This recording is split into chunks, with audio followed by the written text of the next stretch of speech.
சின்ன மருமகள் சீரியலோட upcoming episode என்னென்னு பார்க்கலாம்.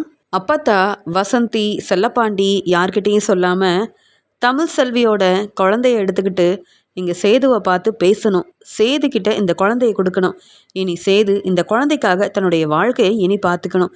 இத்தனை நாள் தமிழ் செல்வியை புரிஞ்சிக்காம எவ்வளவோ சேது பிரச்சனை செஞ்சுருக்கான். ஆனால் இனி தன்னுடைய குழந்தைக்காக தான் இனி சேது எப்பயுமே சப்போர்ட் பண்ணணும். அப்போ தான் சீக்கிரமாகவே சேது தமிழ் செல்வியை புரிஞ்சுக்கிட்டு தமிழ் செல்வி கூட தன்னுடைய வாழ்க்கையை ரொம்ப சந்தோஷமாக பார்த்துப்பான் அப்படின்னு அப்பத்தா யோசிக்கும்போது அங்கே உடனே அப்பத்தா குழந்தைய எடுத்துக்கிட்டு இங்கே மண்டபத்துக்கு வராங்க. இங்கே ஐஸ்வர்யா அழுதுகிட்டே சேதுக்கிட்ட சொல்கிறாங்க, மாமா நீங்கள் எப்படியாவது நீங்கள் என்னை கல்யாணம் பண்ணிக்கணும். நான் உங்கள் மேலே அவ்வளோ நம்பிக்கை வச்சுருந்தேன். ஆனால் நீங்கள் தமிழ் செல்வியை பார்த்த உடனே என்னை புரிஞ்சுக்காம தமிழ் செல்வியை ஹாஸ்பிட்டல் கூட்டிகிட்டு போயிட்டீங்க. பரவாயில்ல, நீங்கள் திரும்பி வந்துட்டீங்க.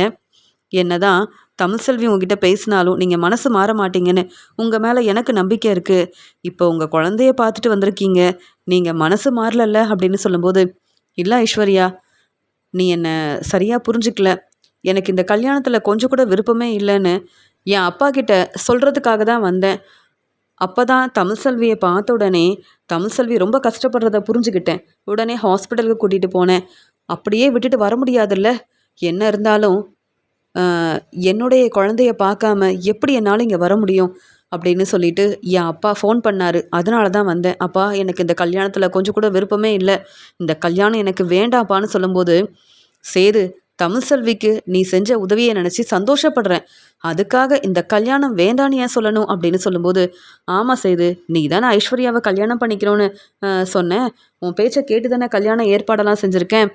நீ வரதுக்கு முன்னாடி எல்லார்கிட்டேயும் சொன்னேன், கண்டிப்பாக சேது என் பேச்சை கேட்பான், இந்த கல்யாணம் கண்டிப்பாக நடக்கணும்னு சொல்லியிருக்கேன். நீ என் பேச்சை கேட்பல சேது.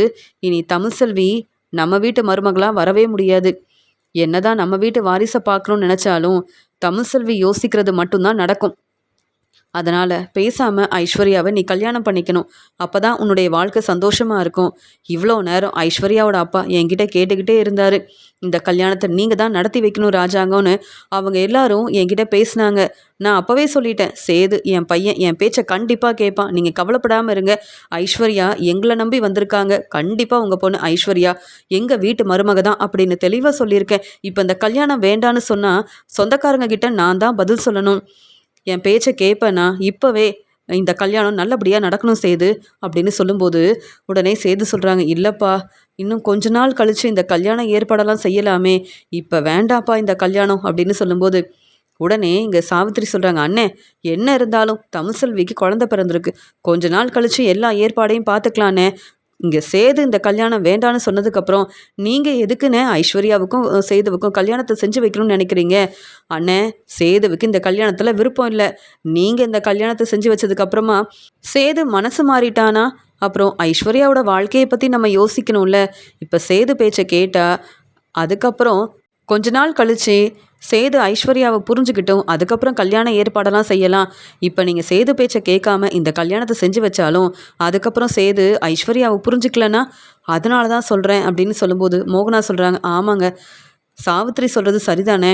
இங்கே சேது சொன்னதுக்கப்புறமா உடனே இந்த கல்யாண ஏற்பாடெல்லாம் செய்யணுமான்னு சொல்லும்போது, என்ன மோகனா நீ இப்படிலாம் பேசுகிற? ஐஸ்வர்யா நம்ம வீட்டில் தான் இருந்தாங்க. ஈஸ்வரி பேச்சை கேட்டு நான் இந்த கல்யாண ஏற்பாடெல்லாம் செய்யலை. சேது பேச்சை கேட்டு தான் ஐஸ்வர்யாவை சேது கல்யாணம் பண்ணிக்கிட்டோன்னு நான் இப்படி ஏற்பாடெல்லாம் செஞ்சுருக்கேன். ஆனால் இப்போ சேது இப்படி சொன்னால் இங்கே கல்யாணத்துக்கு வந்த எல்லார்கிட்டேயும் நான் தான் பதில் சொல்லணும்.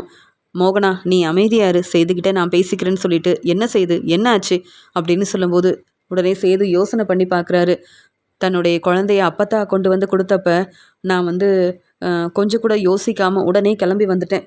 ஆனால் இப்போ அப்பா இந்த கல்யாணத்தை நல்லபடியாக நடத்தி வைக்கணும்னு சொல்கிறாரு. ஆனால் ஐஸ்வர்யாவை என்னால் இப்போ கல்யாணம் பண்ணிக்கவே முடியாது. இந்த கல்யாணத்தில் எனக்கு கொஞ்சம் கூட விருப்பமே இல்லை. என்ன செய்கிறது அப்படின்னு செய்து யோசிக்கும்போது, என்ன செய்து என்ன யோசிக்கிற? நான் என்ன செஞ்சாலும் அது எல்லாமே உன்னுடைய வாழ்க்கைக்காக தான் அப்படின்னு உனக்கு தெரியும்ல.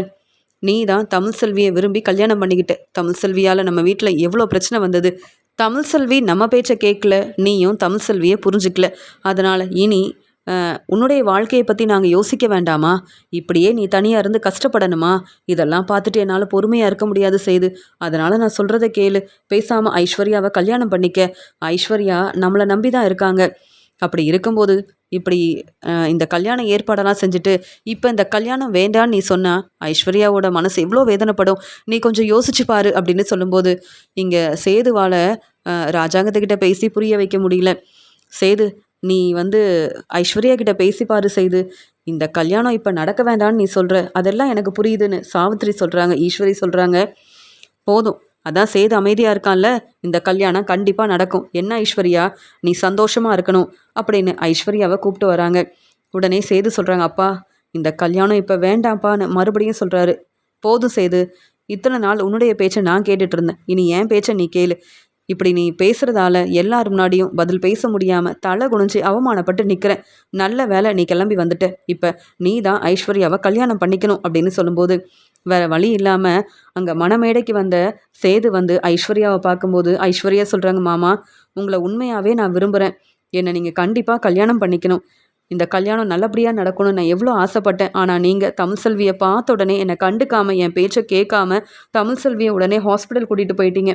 இப்போ நீங்கள் உங்கள் குழந்தைய பார்த்த உடனே மனசு மாறிட்டீங்கன்னு எனக்கு தெரியும். ஆனால் நம்ம கல்யாணம் நடந்தால் எல்லாம் சரியாயிரும் மாமா, உங்களை நான் நல்லா பார்த்துப்பேன் அப்படின்னு சொல்கிறாங்க ஐஸ்வர்யா. அந்த சமயம் அங்கே வந்த அப்பத்தா அங்கே மண்டபத்துக்கு வந்த உடனே ராஜாங்கம் அப்படின்னு சொல்லி கூப்பிடுறாங்க. உடனே மோகனா அத்தை வந்திருக்காங்க அப்படின்னு சொன்ன உடனே, அம்மா நீங்கள் வருவீங்கன்னு எதிர்பார்க்கவே இல்லை, ரொம்ப சந்தோஷமாக இருக்குது. சேது ஐஸ்வர்யாவோட கல்யாணத்தில் நீங்கள் கண்டிப்பாக இருக்கணும்னு நினச்சேன். நீங்கள் மண்டபத்துக்கு வருவீங்களா வரமாட்டீங்களான்னு யோசித்தேன். ஆனால் இப்போ நீங்கள் வந்த உடனே சந்தோஷமாக இருக்குன்னு சொல்லும்போது இந்த கல்யாணம் இப்போ நடக்கவே கூடாதுன்னு சொல்கிறாங்க அப்பத்தா.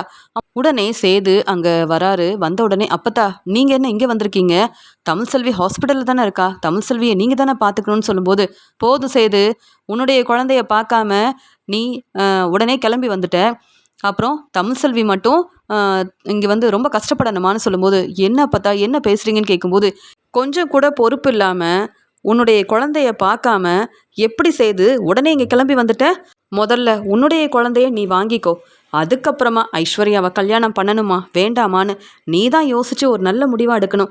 உன்னுடைய குழந்தைக்காக நீ கண்டிப்பாக ஏதாவது செய்யணும்னு சொன்னேன், நீ எதையும் கேட்காம இங்கே கிளம்பி வந்தல, அப்புறம் உன்னுடைய குழந்தைய நாங்கள் பார்த்துக்கணுமா, இந்த வீட்டு வாரிசு, நீங்கள் கொஞ்சம் கூட தமிழ்செல்வியை பற்றி யோசிக்காமல் இப்படி செய்வீங்கன்னு எதிர்பார்க்கவே இல்லை ராஜாங்கம். இந்த கல்யாணத்துக்காக நான் வரலை, நீங்கள் தான் என் பேச்சை கேட்கவே மாட்டீங்களே, அப்புறம் எதுக்காக இந்த கல்யாணத்துக்கு நான் வரணும், அதனால தான் சேது உன்னுடைய குழந்தைய நீயே பார்த்துக்க அப்படின்னு சேதுக்கிட்ட குழந்தைய கொடுத்துட்டு அப்பத்தா உடனே அங்கேருந்து கிளம்பும்போது இங்கே மோகனா சொல்கிறாங்க, அத்தை என்ன சொல்கிறீங்க, தமிழ்செல்விக்கு இதெல்லாம் தெரியுமா, தமிழ்செல்வி எப்படி இதெல்லாம் சரின்னு சொல்லுவா, எப்படி தனியாக சேது குழந்தைய பார்த்துக்க முடியும் அத்தை அப்படின்னு சொல்லும்போது, நான் என்ன செய்ய முடியும், தமிழ்செல்வியை ஏற்றுக்கிட்டு சந்தோஷமாக தன்னுடைய வாழ்க்கையை பார்த்துக்கணுன்னா இனி சேது தான் இந்த குழந்தைய பார்த்துக்கணும் அப்படின்னு பேசிட்டு அப்பத்தா ரொம்ப கோவமாக அங்கேருந்து கிளம்பி வராங்க. உடனே சேது சொல்கிறாரு, என்ன அப்பத்தா இப்படிலாம் பேசுகிறாங்க அப்படின்னு சொல்லும்போது ஐஸ்வர்யா சொல்கிறாங்க, என்னம்மாம்மா பார்த்துட்டு அமைதியாக இருக்கீங்க, இந்த குழந்தைய என்னால் பார்த்துக்க முடியாதுன்னு அப்பத்தா கிட்ட தெளிவாக சொல்ல வேண்டியதானே, நீங்கள் என்ன இன்னும் தமிழ்செல்வி மேலே ரொம்ப அக்கறையாக இருக்கீங்க, உங்களுடைய குழந்தைய நீங்கள் எப்படி பார்த்துக்க முடியும், தமிழ்செல்வி பொறுப்பாக குழந்தைய பார்த்துக்கிட்டுமே, நம்ம வாழ்க்கையை நம்ம பார்த்துக்கலாம் மாமா அப்படின்னு சொல்லும்போது, முதல்ல இந்த கல்யாணம் நல்லபடியாக நடக்கணும் மாமா, நீங்களாவது பேசுங்க அப்படின்னு ராஜாங்கத்துக்கிட்ட சொல்லும்போது ராஜாங்கம் பதில் பேசாமல் அமைதியாக இருக்கும்போது அங்கே ஐஸ்வர்யாவோட அப்பா சொல்கிறாங்க, என்ன செய்து அமைதியாக இருக்கீங்க, ஐஸ்வர்யா இவ்வளோ பேசிகிட்டு இருக்கா, கொஞ்சம் கூட பொறுப்பு இல்லாமல் அமைதியாக இருக்கீங்க, அதான் நாங்கள் சொல்கிறோம்ல, நீங்கள் ஐஸ்வர்யாவை ஏற்றுக்கணும் கல்யாணம் பண்ணிக்கணும், ஆனால் இந்த குழந்தைய நாங்கள் ஏற்றுக்க முடியாது அப்படின்னு சொல்லும்போது, யாரும் என்னை ஏற்றுக்க வேண்டாம், என்னுடைய குழந்தையவும் ஏற்றுக்க வேண்டாம், நானே தனியாக என் குழந்தைய பார்த்துப்பேன், எனக்கு இந்த கல்யாணம் வேண்டாம் அப்படின்னு குழந்தைய வாங்கின சேது இப்படி சொல்லும்போது சேது உடனே அங்கேருந்து கிளம்புறாரு. மண்டபத்தில் இருக்க எல்லாருமே சேது இப்படி பேசின உடனே பார்க்குறாங்க. சேது நான் சொல்கிறத கேளு அப்படின்னு ராஜாங்க சொல்லும்போது, போதும்ப்பா, என்னுடைய குழந்தைய நான் தானே பார்த்துக்கணும், அப்பத்தா சொன்னது சரிதான், நானே என் குழந்தைய பார்த்துப்பேன், இந்த கல்யாணம் வேண்டாம்ப்பா அப்படின்னு சொல்லிட்டு அங்கேருந்து கிளம்பி வராரு. மோகனா ரொம்பவே அழ ஆரம்பிக்கிறாங்க. சேதுக்கு ஒரு நல்ல வாழ்க்கையை அமைச்சு கொடுக்கணும்னு நினச்சோம், இப்போ சேது நம்மளை புரிஞ்சுக்காமல் இப்படி பேசிட்டு போகிறான் அப்படின்னு மோகனா யோசிக்கிறாங்க. அங்கே வந்த எல்லார்கிட்டையும் ராஜாங்க மன்னிப்பு கேட்குறாரு. சேது இப்படிலாம் பேசுவான்னு நினைக்கல, ஆனால் இப்போ என்னால் சேதுக்கிட்ட பேசவும் முடியாது அப்படின்னு சொல்லிட்டு மன்னிப்பு கேட்டுட்டு உடனே அங்கேருந்து கிளம்பி வரும்போது ஐஸ்வர்யா சொல்கிறாங்க, ஈஸ்வரி கிட்ட, என்னத்தை நீங்கள் தானே சொன்னீங்க ராஜாங்க வீட்டுக்கு நான் மருமகளாக வரணும்னு, நீங்கள் சொன்ன எல்லாத்தையும் செஞ்சேன், இப்போ பார்த்தீங்களா சேது இப்படி யோசிச்சு ஒரு முடிவு எடுத்துட்டாரு, இப்படிலாம் நடக்கும்னு எதிர்பார்க்கவே இல்லை, நான் சேது மாமாவை கல்யாணம் பண்ணிக்க போகிறேன்னு நினச்சேன். ஆனால் இப்போ பாருங்கள், தன்னுடைய குழந்தை தான் முக்கியம் அப்படின்னு சேது இப்படி யோசித்து ஒரு முடிவு எடுத்துட்டாரேன்னு சொல்லும்போது ஈஸ்வரி சொல்கிறாங்க, நானும் தான் இப்படிலாம் நடக்கும்னு யோசிக்கவே இல்லை, பொறுமையார் ஐஸ்வர்யா அப்படின்னு ஆறுதலாக பேசுகிறாங்க ஈஸ்வரி. தமிழ் செல்வியை வீட்டுக்கு கூப்பிட்டு வந்த உடனே செல்லப்பாண்டி சொல்கிறாங்க, என்னம்மா நீங்கள் தமிழ் செல்வியோட குழந்தைய எதுக்கு சேதுக்கிட்ட கொடுத்தீங்க? தமிழ் செல்விக்கு இந்த உண்மை தெரிஞ்சா அப்புறம் எங்ககிட்ட கேள்வி கேட்பா அப்படின்னு சொல்லும்போது, இந்த உண்மை இப்போ தமிழ் செல்விக்கு தெரிய வேண்டாம். இங்கே தமிழ் செல்விக்கிட்ட ஒரு குழந்தை இருக்குது, இன்னொரு குழந்தைய சேது பார்த்துக்கிட்டோம். அப்போ தான் தமிழ் செல்வியோட அருமை பெருமை என்னன்னு தெரிய வரும். தமிழ் செல்வியை சேது தேடி வந்து மன்னிப்பு கேட்கணும். அதுக்காக தான் யோசித்து இப்படி ஒரு முடிவெடுத்தேன். எப்படி சேது ஐஸ்வர்யாவை கல்யாணம் பண்ணிக்க முடியும்? அதனால தான் இந்த கல்யாணத்தை நிப்பாட்டுறதுக்காக தான் நான் சேதுக்கிட்டையும் ராஜாங்கத்துக்கிட்டையும் தெளிவாக பேசிட்டு வந்திருக்கேன். நீங்கள் கவலைப்படாமல் இருங்க அப்படின்னு சொல்லும்போது வசந்தி சொல்கிறாங்க, இல்லை என்ன இருந்தாலும் நாங்கள் தானே குழந்தைய நல்லா பார்த்துக்கணும் அப்படின்னு சொல்லும்போது, தமிழ் செல்வி மட்டும் தனியாக கஷ்டப்படணுமா? சேதுவுக்கு உண்மை புரிய வேண்டாம். சேது தமிழ் செல்வியை புரிஞ்சுக்கணும், தமிழ் செல்வியை ஏற்றுக்கணும்.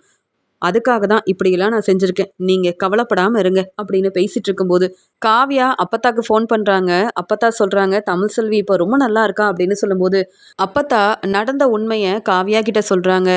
ஈஸ்வரியும் ஐஸ்வர்யாவும் அவங்க நினச்சதெல்லாம் நடக்கும்னு இந்த கல்யாண ஏற்பாடெல்லாம் செஞ்சாங்க. ஆனால் சேது ஐஸ்வர்யாவை கல்யாணம் பண்ணிக்கக்கூடாதுன்னு யோசித்து நான் இப்படிலாம் செஞ்சுருக்கேன் காவ்யா அப்படின்னு சொல்லும்போது, அப்படியா? அப்போ சேது மாமாவுக்கு உண்மை என்னன்னு தெரியாதா அப்படின்னு சொல்லும்போது, இங்கே தமிழ் செல்விக்கிட்ட ஒரு குழந்தை இருக்குது, இங்கே சேதுவும் தன்னுடைய குழந்தைய பார்த்துக்கணுன்னு நான் தான் யோசித்து இப்படிலாம் செஞ்சுருக்கேன்னு சொல்லும்போது, இங்கே உண்மையை தெரிஞ்சுக்கிட்டு காவ்யா வந்து உடனே சேதுவுக்கு ஃபோன் பண்ணுறாங்க.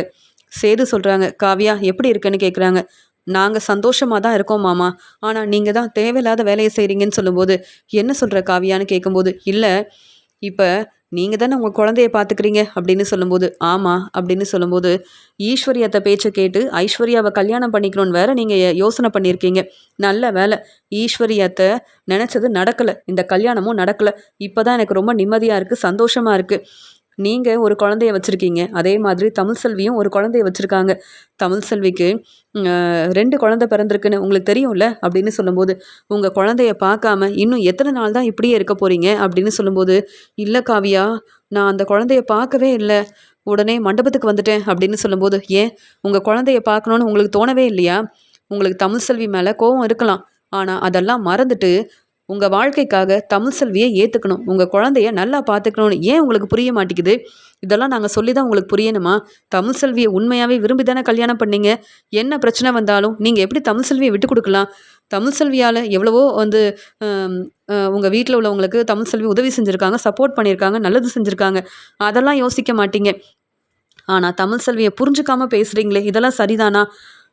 உண்மையாகவே இந்த பிரச்சனைக்கெல்லாம் காரணம் தமிழ் செல்வி இல்லைன்னு எனக்கு தெரியும்.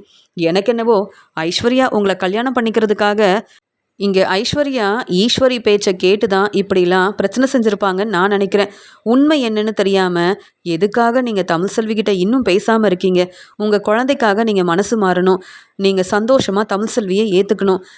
தமிழ் செல்வி தனியாக இருந்து கஷ்டப்படுவாங்க, குழந்தைய பார்த்துக்கணுன்னு நினைப்பாங்க.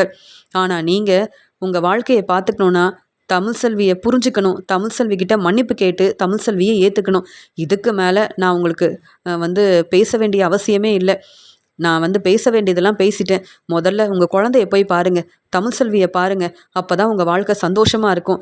ஆனால் ஈஸ்வரியவும் நம்பாதீங்க, ஐஸ்வர்யாவையும் நம்பாதீங்க. நல்ல வேலை இந்த கல்யாணம் நடக்கலைன்னு சந்தோஷப்படணும். அது மட்டும் இல்லாமல் இப்போவே தமிழ் செல்வியை பார்த்து பேசுங்க. மாமா, எனக்காக நீங்கள் தமிழ் செல்விக்கிட்ட பேசணும் மாமா அப்படின்னு காவியா சொல்லும்போது இங்கே சேது யோசிக்கிறாரு. காவியா சொல்கிறது சரிதான், நம்ம ஒரு குழந்தைய வச்சுருக்கோம், ஆனால் இப்போ தமிழ் செல்விக்கிட்ட இன்னொரு குழந்தை இருக்கும்ல, நம்ம குழந்தைய பார்க்காம ஏன் இப்படிலாம் இருக்கணும்? எதுக்காக ஈஸ்வரி பேச்சை கேட்கணும்? காவியா சொன்ன மாதிரியே இனி நான் என் வாழ்க்கையை பற்றி யோசிக்க போகிறேன் அப்படின்னு ரொம்ப சந்தோஷமாக இங்கே தமிழ் செல்விக்கிட்ட இருக்கிற குழந்தைய பார்க்குறதுக்காக ரொம்பவே சந்தோஷமாக வராரு சேது.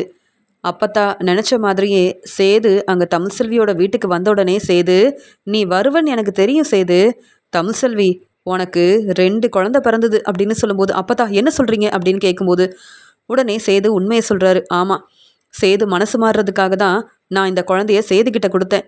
இப்போ நீங்கள் 2 பேரும் உங்கள் வாழ்க்கையை சந்தோஷமாக பார்த்துக்கணும். சேது நீ எதுக்காக இங்கே வந்தேன்னு கேட்கும்போது, நான் மனசு மாறிட்டேன் அப்பத்தா, தமிழ் செல்வி என்னை மன்னிச்சிரு, நம்ம குழந்தைய பார்க்காம என்னால் இருக்க முடியல.